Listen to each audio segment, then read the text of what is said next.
Hi, my name is Danielle Dorn, Regional Sales Manager for the Mid-Atlantic region for Cyberlytic. Today we'll be going over a sales training video on the Nanolite MP50 Intense Pulse Light System.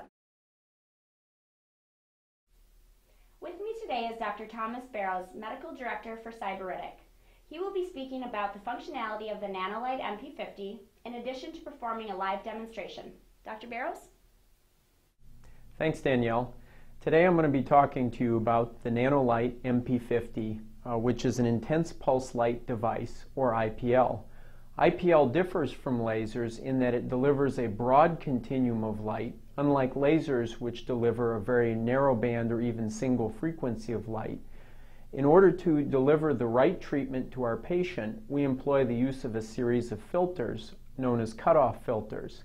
A cutoff filter enables us to block some of the wavelengths that we don't want to use for the patient, but enables other wavelengths that we do choose to use.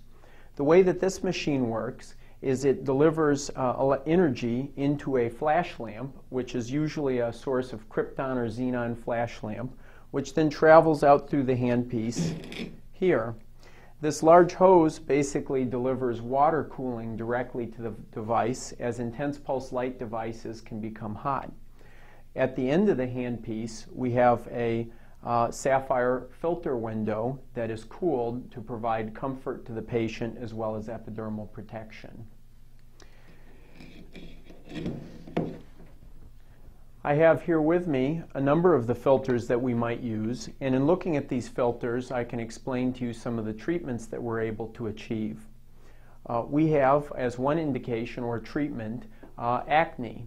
By using this particular filter, I can target the acne bacteria in the skin to reduce active acne outbreaks. We also have filters that enable us to treat pigmented lesions. Pigmented lesions might include freckles or solar lentigines, which are the age spots you see as your skin is exposed to sunlight, as well as other dyspigmentation, which is a way of saying, extra pigmentation in the skin. We also have another filter that's similar to the pigmented filter that's more general, just for treating the texture and appearance of the skin itself, as well as a couple of filters that I might select from to treat hair.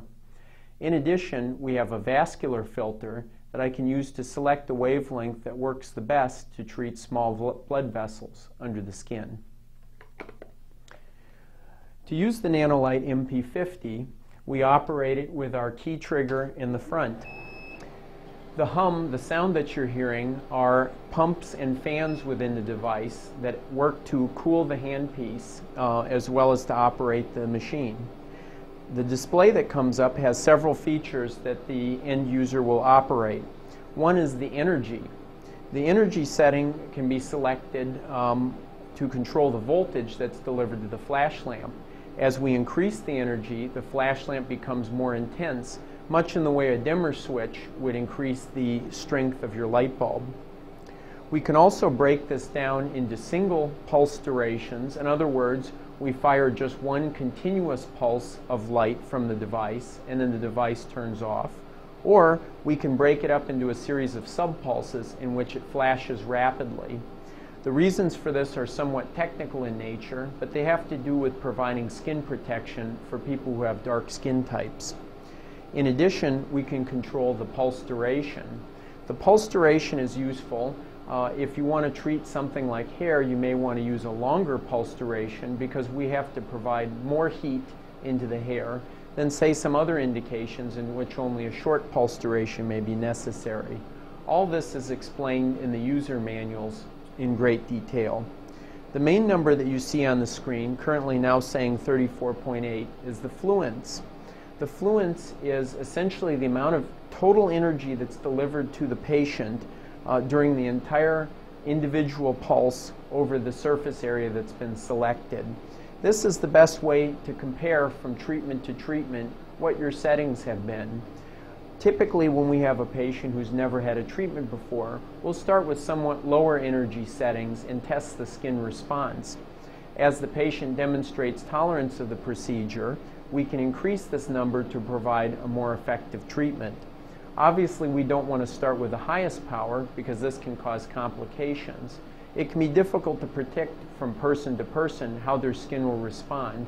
So this is why we always do a test spot before initiating a complete treatment. We're back. As you can see, I'm wearing my protective eyewear.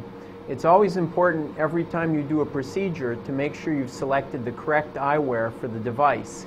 Each device may operate with a different wavelength and may have its own eye protection for that wavelength. We're all wearing in this room the appropriate eyewear for intense pulse light.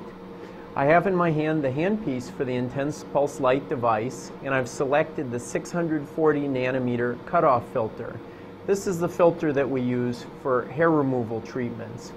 Some might ask why I would use an IPL versus a laser or vice versa to do a particular treatment, which is certainly a fair question. One of the reasons why I like to do hair removal with an intense pulse light device is often IPLs have much larger footprints. Consequently, we can cover a larger surface area of the skin as we do our treatments. Furthermore, a large spot size, because of the physics of light diffraction and scattering, allows the depth of the penetration to be deeper, which also facilitates the removal of hair. On the other hand, sometimes if I'm trying to treat hair in a patient with a darker skin type, I may select a laser because the wavelength used in that laser is less injurious to the skin for folks with dark pigment. But in this case, we have with us Erica, and we'll do another axillary hair removal treatment. And for her, I've selected the Intense Pulse Light device, a very versatile machine. I've already provided contact cooling to her skin by nature of the gel. As I mentioned earlier, it's important always to do a test spot. Before we started this procedure, I've applied 2 test spots to Erica's arm, waiting several minutes in between to watch for signs of excessive erythema or any epidermal damage. She's tolerated the test spots very well, and so we're now ready to proceed. The IPL device has a trigger directly on the handpiece, which makes it very easy to use. I can simply depress this button with my thumb and hold it down and the device will fire. When I do that, you'll hear a series of small beeps. That's an audible warning to alert the user that the device is about to fire. I could alternately use this device with a foot switch, but for today I'm going to be demonstrating it using the thumb trigger.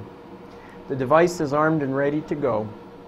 I'll start in the top of her axilla, and since this has a cooling handpiece, just like our laser, I'll let it sit for just a moment on the skin before firing. Now that I'm ready to go, I simply depress this button and wait for the 3 beeps.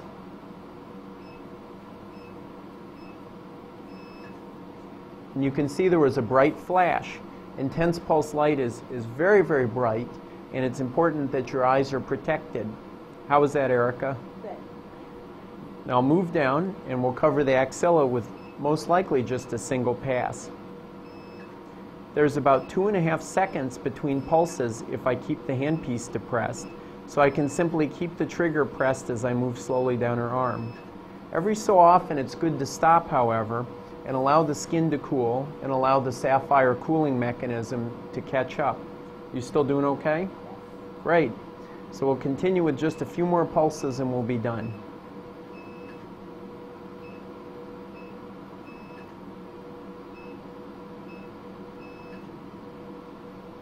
One more.